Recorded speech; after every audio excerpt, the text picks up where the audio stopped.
ತಂಬಾಕು ಸೇವಿಸುವ ಅಥವಾ ಬೀಡಿ ಸಿಗರೇಟ್ ಸೇದುವ ಪ್ರತಿಯೊಬ್ಬ ವ್ಯಕ್ತಿಗೂ ಇದು ನಮ್ಮ ಆರೋಗ್ಯಕ್ಕೆ ಹಾನಿ ಮಾಡುತ್ತದೆ ಎನ್ನುವುದು ಗೊತ್ತೇ ಇರುತ್ತದೆ. ಹೀಗಿದ್ರೂ ಕೂಡ ಅವರು ತಂಬಾಕಿನ ಚಟದಿಂದ ಹೊರಬರುವುದು ಅಸಾಧ್ಯ ಎನಿಸುತ್ತದೆ. ಆದರೆ ವ್ಯಕ್ತಿ ಮನಸ್ಸು ಮಾಡಿದರೆ ಸಾಧ್ಯವಾದದ್ದು ಯಾವುದೂ ಇಲ್ಲ. ಹಾಗಾಗಿಯೇ ಈ ಬಗ್ಗೆ ಜಾಗೃತಿ ಮೂಡಿಸಲು ಪ್ರತಿ ವರ್ಷ ಮಾರ್ಚ್ 2ನೇ ಬುಧವಾರ ಅಂದರೆ ಇಂದು ಧೂಮಪಾನ ನಿಷೇಧ ದಿನ ಅಂತ ಆಚರಿಸಲಾಗ್ತದೆ. ಹಾಗಾಗಿ ಈ ಬಾರಿ ಮಾರ್ಚ್ 12ರಂದು ಅಂದರೆ ಇಂದು ಈ ದಿನವನ್ನು ಆಚರಿಸಲಾಗ್ತಿದೆ.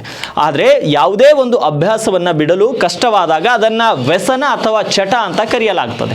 ತಂಬಾಕು ಚಟವು ಪ್ರಪಂಚದಾದ್ಯಂತ ಅನೇಕ ಜನರನ್ನು ಆವರಿಸಿದೆ. ಎಷ್ಟೇ ಪ್ರಯತ್ನ ಪಟ್ಟರೂ ಕೂಡ ಈ ಚಟದಿಂದ ಹೊರಬರಲು ಸಾಧ್ಯವಾಗುವುದಿಲ್ಲ. ಇದೊಂದು ಕೆಟ್ಟ ಅಭ್ಯಾಸವಾಗಿದ್ದು ಅದನ್ನು ತೊರೆಯಲು ಅಥವಾ ಕಡಿಮೆ ಮಾಡಲು ಜನರು ತುಂಬಾ ಕಷ್ಟಪಡಬೇಕಾಗುತ್ತದೆ. ತಂಬಾಕು ಸೇವಿಸುವುದು ಅಥವಾ ಬೀಡಿ ಸಿಗರೇಟ್ ಸೇದುವ ಪ್ರತಿಯೊಬ್ಬ ವ್ಯಕ್ತಿಗೂ ಇದು ನಮ್ಮ ಆರೋಗ್ಯಕ್ಕೆ ಹಾನಿಯಾಗುತ್ತದೆ ಎಂಬುದು ಗೊತ್ತೇ ಇರುತ್ತದೆ. ಹೀಗಿದ್ರೂ ಕೂಡ ಅವರು ತಂಬಾಕಿನ ಚಟದಿಂದ ಹೊರಬರುವುದು ಅಸಾಧ್ಯ ಎನಿಸುತ್ತದೆ. ಆದರೆ ವ್ಯಕ್ತಿ ಮನಸ್ಸು ಮಾಡಿದರೆ ಅಸಾಧ್ಯವಾದದ್ದು ಯಾವುದೂ ಇಲ್ಲ. ಹಾಗೆ ಈ ಬಗ್ಗೆ ಜಾಗೃತಿ ಮೂಡಿಸಲೇ ಈ ಒಂದು ದಿನವನ್ನು ಆಚರಿಸಲಾಗ್ತದೆ.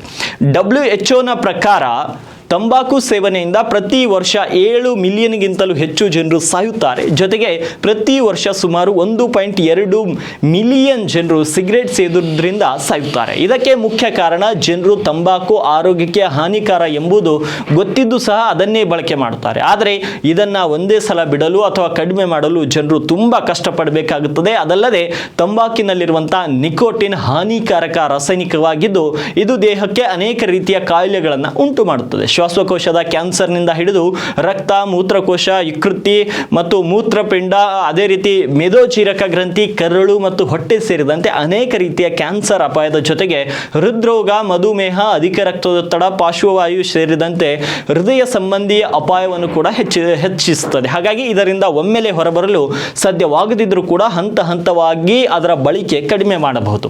ನೀವು ಕೂಡ ತಂಬಾಕು ತ್ಯಜಿಸಲು ಯೋಚಿಸುತ್ತಿದ್ದರೆ ಕೆಲವೊಂದು 5 ಸುಲಭ ಮಾರ್ಗಗಳನ್ನು ನಾನು ಹೇಳ್ತೀನಿ. ಅವುಗಳನ್ನು ನೀವು ಕೂಡ ಪಾಲಿಸಬಹುದು. ಸಾಮಾನ್ಯವಾಗಿ ಯಾವುದೇ ನಿರ್ಧಾರವಾಗಲಿ ಅಥವಾ ಅದರ ಬಗ್ಗೆ ನಮಗೆ ನಂಬಿಕೆ ಇರಬೇಕು. ಮುಂದೆ ಇಟ್ಟ ಹೆಜ್ಜೆ ಹಿಂದೆ ಇಡಬಾರದು. ಹಾಗಾಗಿ ಧೂಮಪಾನವನ್ನು ತ್ಯಜಿಸುವ ನಿಮ್ಮ ಉದ್ದೇಶವನ್ನು ಮತ್ತೆ ಮತ್ತೆ ಬದಲಾಯಿಸಬೇಡಿ. ಜೊತೆಗೆ ಆ ಬಗ್ಗೆ ಹೆಚ್ಚು ಚಿಂತಿಸಬೇಡಿ. ನಿಮ್ಮ ಮೆಚ್ಚಿನ ಕೆಲಸ ಮಾಡುವ ಮೂಲಕ ಅಥವಾ ಒಳ್ಳೆಯ ಸಂಗೀತ ಕೇಳುವ ಮೂಲಕ, ಸ್ನೇಹಿತರೊಂದಿಗೆ ಹರಟೆ ಹೊಡೆಯುವ ಮೂಲಕ ನಿಮ್ಮ ಮನಸ್ಸಿಗೆ ಸಿಗರೇಟ್ ಇಲ್ಲದೆಯೂ ಕೂಡ ಆರಾಮವಾಗಿರಬಹುದು ಎಂಬ ಸಂದೇಶವನ್ನು ನೀಡ್ತಾ ಇರಿ.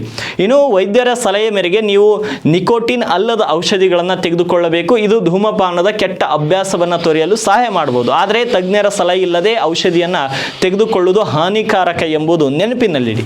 ಇನ್ನು ನೀವು ಧೂಮಪಾನವನ್ನು ತ್ಯಜಿಸಿದರೆ ಅದು ತಲೆನೋವು ಮತ್ತು ಕೆಟ್ಟ ಮೂಡನ್ನು ಉಂಟು ಮಾಡಬಹುದು. ಆದರೆ ನಿಕೋಟಿನ್ ರಿಪ್ಲೇಸೆಂಟ್ ಥೆರಪಿ ಮೂಲಕ ನೀವು ಪರಿಹಾರವನ್ನು ಪಡೆಯಬಹುದು. ನಿಕೋಟಿನ್ ಗಮ್ ಮತ್ತು ಲ್ಯೂಜೆಂಟ್ಗಳನ್ನು ಹಂತ ಹಂತವಾಗಿ ನೀವು ಬಳಸಬಹುದು. ಇನ್ನು ಧೂಮಪಾನವನ್ನು ಬಿಡಲು ಪ್ರಯತ್ನಿಸುತ್ತಿರುವುದನ್ನು ನಿಮ್ಮ ಪ್ರೀತಿ ಪಾತ್ರರೊಂದಿಗೆ ಅಥವಾ ಕುಟುಂಬದವರೊಂದಿಗೆ ಹಂಚಿಕೊಳ್ಳಿ. ಬಳಿಕ ಅವರೊಂದಿಗೆ ಹೆಚ್ಚು ಸಮಯ ಕಳೆಯಲು ಪ್ರಯತ್ನಿಸಿ. ಸಿಗರೆಟ್ ಬದಲಿಗೆ ಮೌತ್ ಫ್ರೆಶ್ನರ್ ಅನ್ನು ಬಳಸಿ. ಇದನ್ನು ಸುಲಭವಾಗಿ ಮನೆಯಲ್ಲಿಯೇ ಮಾಡಬಹುದಾಗಿದ್ದು ಯಾವಾಗಲೂ ನಿಮ್ಮೊಂದಿಗೆ ಇಟ್ಕೊಳ್ಬಹುದು. ನಿಮಗೆ ತಂಬಾಕಿನ ಹಂಬಲ ಉಂಟಾದಾಗ ಮೌತ್ ಫ್ರೆಶ್ನರ್ ಅನ್ನು ಬಳಸಿ. ಇದು ನಿಮಗೆ ತುಂಬಾ ಸಹಾಯ ಮಾಡುವುದರಲ್ಲಿ ಸಂಶಯ ಇಲ್ಲ. ಈ ರೀತಿಯ ಈ ಒಂದು ಸಲಹೆ ಸೇರಿದಂತೆ ಈ ಎಲ್ಲ ವಿಷಯವು ಸಾಮಾನ್ಯ ಮಾಹಿತಿಯನ್ನು ಮಾತ್ರ ಒದಗಿಸುತ್ತದೆ. ಇದು ಯಾವುದೇ ರೀತಿಯಲ್ಲಿ ಅರ್ಹ ವೈದ್ಯಕೀಯ ಸಲಹೆಗೆ ಪರ್ಯಾಯವಲ್ಲ. ಹೆಚ್ಚಿನ ಮಾಹಿತಿಗಾಗಿ ಯಾವಾಗಲೂ ತಜ್ಞರನ್ನ ಅಥವಾ ನಿಮ್ಮ ಹತ್ತಿರದ ವೈದ್ಯರನ್ನ ಸಂಪರ್ಕಿಸುವುದು ಮರಿಬೇಡಿ.